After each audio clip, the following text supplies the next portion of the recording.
waktu imsak tu ada hadis riwayat yang mengatakan tentang bila ada riwayat mengatakan tentang jika salah seorang dari kamu mendengar azan sedang ia masih memegang piring makanan, maka janganlah ia meletakkan hingga ia menyelesaikan hajatnya.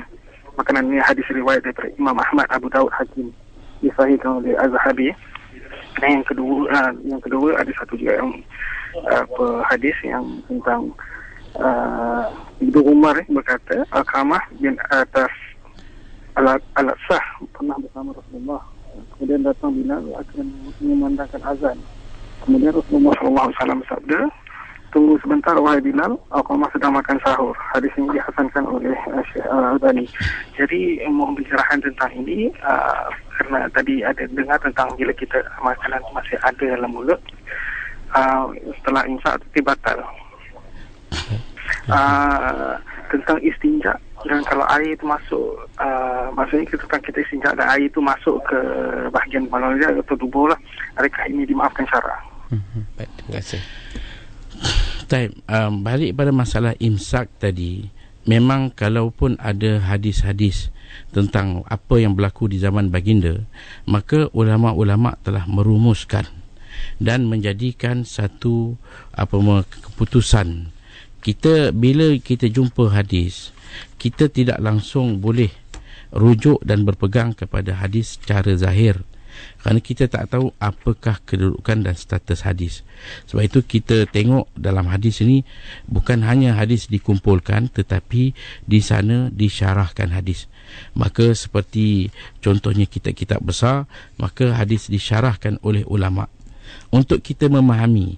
Kerana kalau orang beli kitab hadis dan dia baca, dia ikut sesuatu yang dia tak tahu di mana status hadis ini.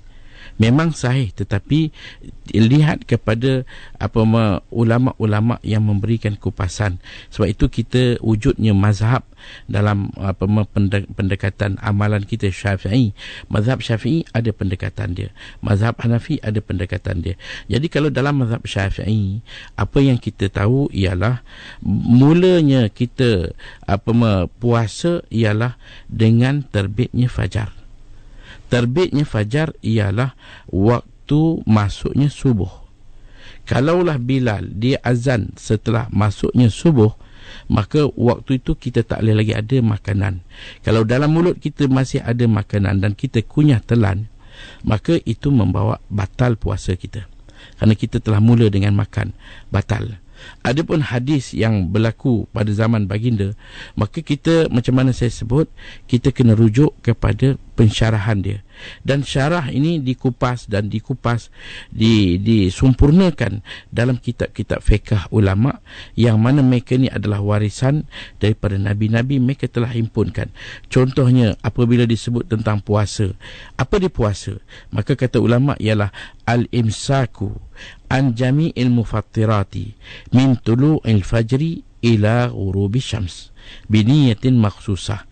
Menahan diri daripada segala perkara yang batalkan, termasuk makan dan minum, walaupun dalam jumlah yang kecil, daripada terbitnya fajar. Terbitnya fajar bermakna masuknya subuh. Jadi memang kita tak boleh nak dapatkan kepastian betul-betul tepat, kerana jam kita kadang-kadang berbeza. Jam masjid, jam rumah tepat tak. Jadi sekurang-kurangnya dengan yang dipandukan oleh kita punya TV ke radio, dengan waktu yang ditetapkan, imsak kita bagi 10 minit. Lepas 10 minit tu memang masuknya subuh. Jadi kalau kita masih terus makan dan makan, azan, maka batal puasa kita. Adapun zaman baginda, apa yang baginda buat? Baginda kata, Bilal jangan azan. Baginda mempunyai satu kelebihan, sehingga kan pernah baginda makan, Bilal datang beritahu bahawa ya Rasulullah, asbahna, kita dah pagi dah masuk subuh dah. Baginda makan, maka baginda berhenti. Sebenarnya kalau baginda terus makan pun, fajar tak akan terbit. Fajar dia tak akan bergerak, matahari tak akan terbit, melainkan dengan izin Allah. Jadi penghormatan kepada baginda, matahari tak akan bergerak, fajar tak akan terbit. Kalau baginda waktu kita kata 10 minit lagi waktu untuk berbuka, untuk kita terbit fajar. Kalau baginda makan katakan setengah jam, Patut 10 minit, setengah jam bagi dia makan. Dalam 10 minit ni fajar tak akan terbit. Fajar akan jaga dan menghormati baginda sehingga setengah jam berlalu, berhenti bagi dia makan, baru keluar. Itu sebenarnya kerana ini satu keistimewaan yang Allah berikan kepada baginda. Baginda boleh kontrol masa. Kalau nak terbenam, boleh tidak terbenam. Baginda boleh kontrol. Tapi zaman kita sekarang ini, benda dah selesai. Ulama-ulama dah kupaskan, dah siap semuanya. Jadi apa yang tinggal ialah bila disebut bahawa waktu mula berpuasa dengan terbitnya fajar. Kalau waktu azan dalam mulut kita masih ada makanan yang kita makan berlawanan dengan apa yang kita kata ta'rif puasa, iaitu menahan diri. Apa menahan diri? Dah makan ni, maka dengan sebab itu tak sah. Sebab itu lebih berhati-hati dengan apa yang dibuat di Malaysia, dengan apa yang diusahakan oleh pihak bertanggungjawab JAKIM dan sebagainya, menyediakan kita waktu imsak supaya kita dapat bersedia berhati-hati. Ini satu usaha yang baik. Kita tak boleh kata zaman Nabi mana ada waktu imsak. Zaman dulu orang lain. Zaman kita ni, dia tengok orang makan, dia makan. Dia tak tahu apa sebab kawan tu makan. Ada orang pergi Mekah, dia tengok ada orang makan waktu azan, dia balik Malaysia, dia kata dia amal. Kita tanya, awak ambil di mana? Saya tengok orang makan. Itu orang Pakistan, orang Bangla. Dia orang ni kadang-kadang tak juga berpelajaran. Dia orang makan, dia bagi mereka setengahnya menganggapkan selagi tak azan makanlah, atau selagi tak habis azan boleh makan. Tapi dalam pendekatan mazhab Syafi'i tak. Kita berakhir dengan waktu imsak, dengan terbitnya fajar jangan makan. Itu dia punya kedudukan dia. Kita ambil kepada kaedah yang sudah disepakati ulama dalam mazhab Syafi'i bahawa bermulanya puasa dengan terbit fajar. Jadi imsak tadi mengajar kita, mendidik kita untuk lebih mengawasi masa supaya jangan hanya kerana sedikit makanan puasa kita satu hari rosak.